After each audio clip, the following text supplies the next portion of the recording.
O transtorno do espectro autista, ou TEA, é o transtorno do neurodesenvolvimento. E de acordo com o CDC, o Centro de Controle e Prevenção de Doenças dos Estados Unidos, 1 a cada 36 crianças tem o diagnóstico do autismo. No Brasil, porém, nós não temos dados oficiais que indiquem a incidência do autismo no país. Pensando nessa realidade, hoje nós vamos conversar com Helder Souza, psicólogo clínico com especialização em neuropsicologia e em autismo, e integrante efetivo da AMAIS, Associação dos Amigos dos Autistas do Espírito Santo. Olá, Helder, muito obrigada por você ter aceitado o nosso convite. Olá, Luna, eu que agradeço o convite, a confiança, espero poder colaborar sobre esse tema tão importante. Então, para dar início ao assunto, você pode explicar para a gente o que é o autismo? Então, o autismo é um transtorno do neurodesenvolvimento que acarreta prejuízos em duas grandes áreas da vida dessas pessoas, sendo a área da comunicação e interação social e também a área dos comportamentos repetitivos e restritos. Certo. E quais são as características que estão relacionadas ao TEA, né? Sim.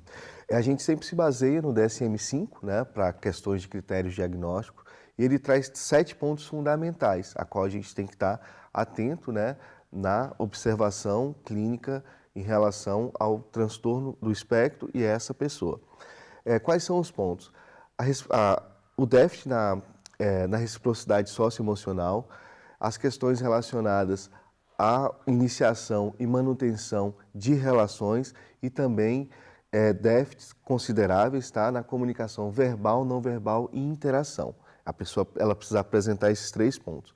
Do outro lado, que são os pontos B dos critérios, nós temos 4 questões que são elementares, mas a pessoa ela tem que apresentar pelo menos 2 dessas questões, que são as áreas de hiperfoco, né, apego à rotina, de uma maneira que qualquer mudança venha acarretar prejuízos no entendimento da pessoa nesse processo, as estereotipias e alterações sensoriais, sejam elas hiper ou hiporreativas. O que seriam as estereotipias?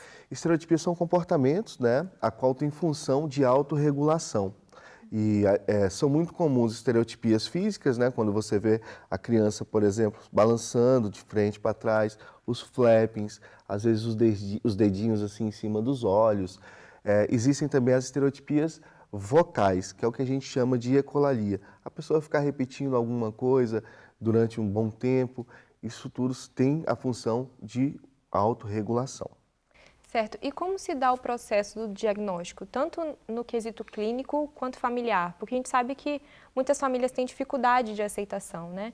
Às vezes é um tema complicado de aceitar. Como que é o diagnóstico? Então, essa pergunta é importante porque quando a gente fala de diagnóstico, fala de autismo, o mais importante é observar, antes de tudo, os déficits que essa criança apresenta, antes mesmo da questão da relação com o diagnóstico. Por exemplo, você tem um filho que ele apresenta um atraso na fala. Mesmo que ele não venha ter o autismo, antes de tudo, você tem que buscar um profissional para estar observando isso. Você tem um filho que ele tem uma dificuldade na interação, ele se isola. É importante que você tenha, né, busque um profissional para isso. Mas, assim atentando a essas questões, buscando um profissional, ele dando, né, o diagnóstico, aí sim é importante, né, que se tenha as intervenções adequadas. Mas o processo inicial é observar essas características, independente do diagnóstico, buscar um profissional, tendo um diagnóstico, buscar, né, uma equipe para que possa estar realizando essas intervenções. Psicólogo, fonoaudiólogo, o neuro, né, que acaba fechando todo esse processo, terapeutas ocupacionais são elementares no tratamento. E o autismo ele pode estar relacionado a alguma outra condição, alguma comorbidade? Sim. O autismo, ele nem sempre está só, né, nessa questão com essas pessoas. Por maioria das vezes existem comorbidades, por exemplo, o TDAH, o TOD, que é o transtorno opositor desafiador, questões relacionadas ao toque, à depressão, distúrbios gastrointestinais. Então é sempre bom estar atento também a essas questões. Nem sempre o autismo vai estar sozinho, né? Ele está sempre possivelmente acompanhado de algum outro transtorno. E uma outra questão é com relação ao autismo e altas habilidades, né?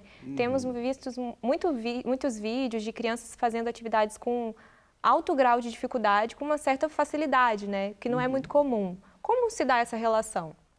Enfim, é importante também a gente relevar que existem pessoas com autismo que têm altas habilidades, porém, desmistificar uma questão que, por vezes, a gente vê presente, que todo autista ele é um gênio e tal.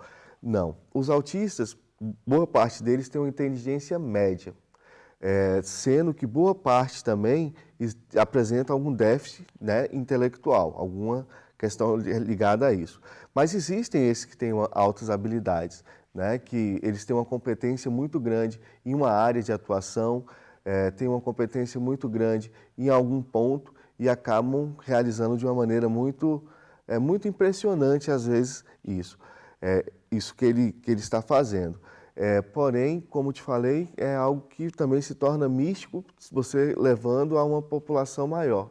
É em torno de 10% dessas pessoas que apresentam essas altas habilidades, que inclusive foi um pouco romantizado, né, a partir do filme Rayman, em 88, a qual o Dustin Hoffman atua como um autista, né, de altas habilidades e acabou impressionando o mundo dessa forma e levando essa crença mística, né, em relação a que todo autista seria genial.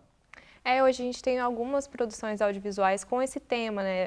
Na Globo a gente tem visto o The Good Doctor, né, que é um médico que se formou e atua. Tem também uma série sobre uma advogada, né? Sim, a série Advogada Extraordinária, né, que tem uma pessoa de altas habilidades, assim como na série Good Doctor, que é uma pessoa com autista. Interessante que você tem um personagem homem, né, em uma série, e uma personagem mulher em outra. Que legal. Então tá aí uma dica para o público, né? Se quiser pesquisar mais sobre esses temas, ou assistir um filme ou alguma produção com relação a isso. Helder, você pode me explicar também sobre o aumento no número de registro de casos? Sim, Nuná. O que ocorre que realmente é perceptível, né, esses aumentos de casos. No entanto, não é que estão nascendo mais pessoas com o autismo, né? Não é uma epidemia como algumas pessoas erroneamente às vezes traz. Hoje o que se sabe é que o autismo, a causa maior dele é uma causa hereditária herdada, né? Em relação aos diagnósticos, a gente tem tido um pouco mais de clareza, um pouco mais de informação, um pouco mais de preparação de profissionais para que possa, né, tá percebendo esses sinais e chegando à conclusão do diagnóstico. E também a própria delimitação dos pontos, né, diagnósticos, então tem acabado facilitando. E pensando nessas características que você citou inicialmente, de muitas vezes dificuldade de sociabilizar, quais são as principais dificuldades que pessoas dentro do espectro passam socialmente, que você tem visto e que acha que precisa de alguma intervenção de inclusão na sociedade? Por mais hoje que a gente, né, fale mais sobre o assunto, que existem mais informações, ainda assim a sociedade carece muito de conhecer e respeitar essa questão da neurodiversidade, né? Hoje a gente tem problemas muito sérios na base, por exemplo, crianças que têm dificuldade de entrar na escola por conta do transtorno, violação de direitos em diversos setores por conta, né, da pessoa ser autista. Então, eu acho que a falta de informação ainda é o grande e o maior problema para essas pessoas, né, dentro da sociedade. Eu acho que falta um pouco mais de campanhas maiores de informação, eu acho que falta um pouco mais de informação em diversos lugares onde essas pessoas estão presentes, por exemplo, em escolas, hospitais, para que talvez as pessoas ainda se conscientizem cada vez mais.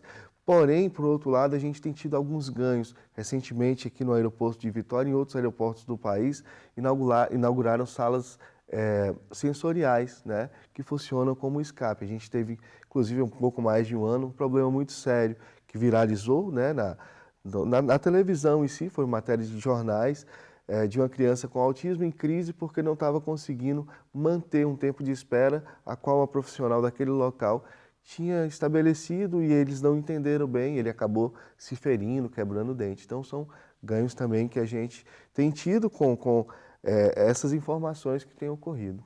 E é necessário ter a capacitação desses profissionais, né? Sim, importantíssimo. Em todos os setores que se passam, tá? É importante falar sobre o autismo, a gente falou sobre a questão, né, do crescimento de casos, a gente precisa então ter um entendimento. O autismo hoje ele é um tema relevante dentro da nossa sociedade. A neurodiversidade é um tema relevante na nossa sociedade. Então, se a gente não está atento pela diferença do outro, pela forma qual ele se relaciona com o meio, possivelmente abre possibilidades para ocorrer, né, violações, ocorrer dificuldades em manejos, acarretando crises e um desgaste muito grande, não só a criança, mas toda a família. Certo. E para pais, familiares com diagnóstico recente, com dificuldade para aceitar, você pode dar uma orientação de um local para buscar ajuda? Qual deve ser o primeiro passo? Como é feito? Então, antes de tudo, é importante a gente frisar que o autismo, ele não é o fim da linha, tá? Existem realmente algumas dificuldades, mas o mais importante, tendo o diagnóstico, é buscar, né, um profissional competente. Existem associações como a PAI, como a AMAIS, que é uma associação voltada ao autismo, que vocês podem estar procurando, conversando com o pediatra, com o médico do seu filho, conversando com psicólogos, profissionais que possam estar dando, né, um suporte necessário. Não tenha medo, não tenha vergonha de tirar as dúvidas, de esclarecer as angústias, de colocar à tona aquilo que de fato tem incomodado, porque assim o direcionamento vai ser melhor feito e acredite, não é o fim da linha. Com uma boa intervenção, com boas orientações, há uma possibilidade muito grande de desenvolvimento e um prognóstico muito positivo dessas crianças. E lógico, levando em conta, né, os níveis de suporte, as comorbidades, mas de fato, a melhora com a intervenção assertiva, ela é bem possível.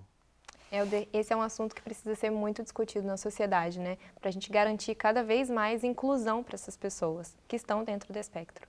Muito obrigada pela sua participação, foi um prazer te ter aqui. Eu que agradeço, tá? O convite, parabenizo pelo espaço aberto para uma causa tão importante e elementar da nossa sociedade. Muito obrigada mais uma vez. Obrigado. E esse foi o Reverso UFES.